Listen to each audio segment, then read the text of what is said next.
Welcome back. In this session we're going to see how you can import your own text and corpora into Nuge. So Nuge can open any type of text file in most file formats, TXT, .doc, HTML, PDF, etc. in all encodings, ASCII, ANSI, UTF, etc.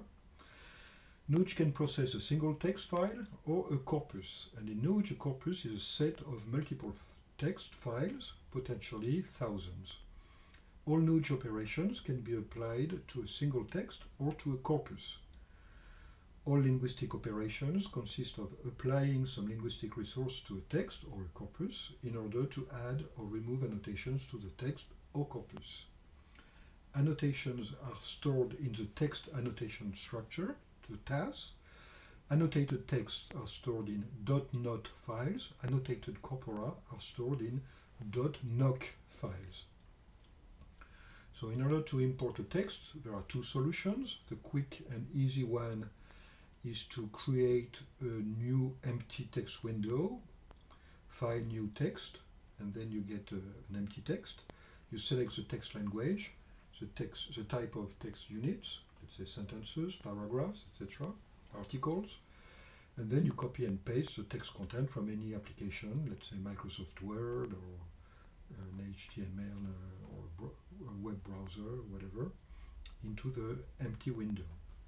So this is what I've done here. So you have here Nuge. I selected, I typed in file new text. So I'm here. I select the text language, so for example EN for English. I don't have to select the text file format because Nuge will choose for me. Basically it's going to be UTF-8. I select the type of text units in this area, and then I copy and paste the content of my window into the empty window. So in terms of text units, there are four possibilities. No delimiter means that the whole text file will be treated as one text unit. So this is typically what you're going to do if you have a very small text. Let's say in a corpus you could have like thousands and thousands of files, but each file is a very small text, such as a news beat from Reuters or Agence France-Presse. By default, Nuge split the text into paragraphs. So these are texts that are separated by the new line character. This is a default setting. You can also enter a Perl, grep, sed, regular expression to explain to Nuge how to split the text. For example, if you have a text in which you have a text file in which you have articles, and each article starts with equal, equal, equal, followed by 6 digits. So you could write a little regular expression that says, beginning of line, followed by equal, equal, equal, equal, followed by 6 digits, and then Nuge will split the text into articles.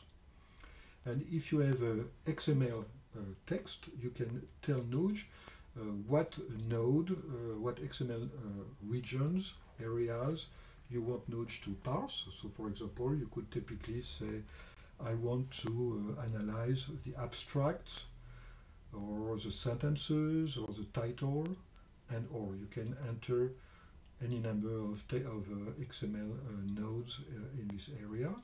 If you have a multilingual text, and each text is clearly annotated, for example, EN for English, FR for French, you could select, let's say, SP to only parse the Spanish area of text.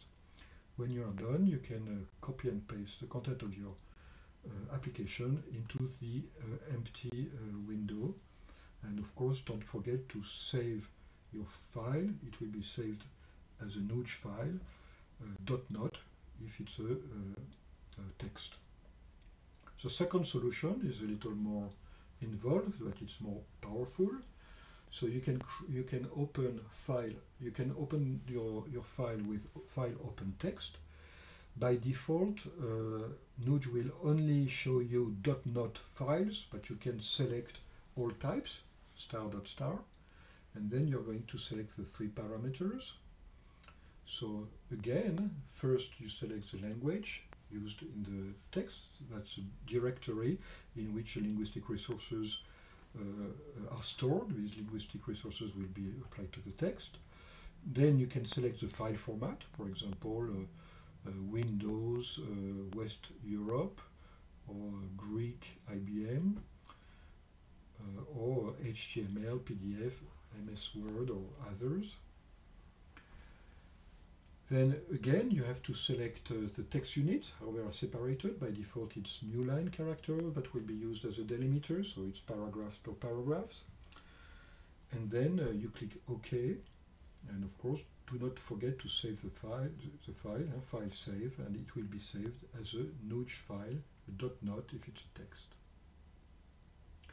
Now, if you want to create a corpus, so in Nuge, so there are two steps. The first one is you're going to create an empty corpus, so file new corpus.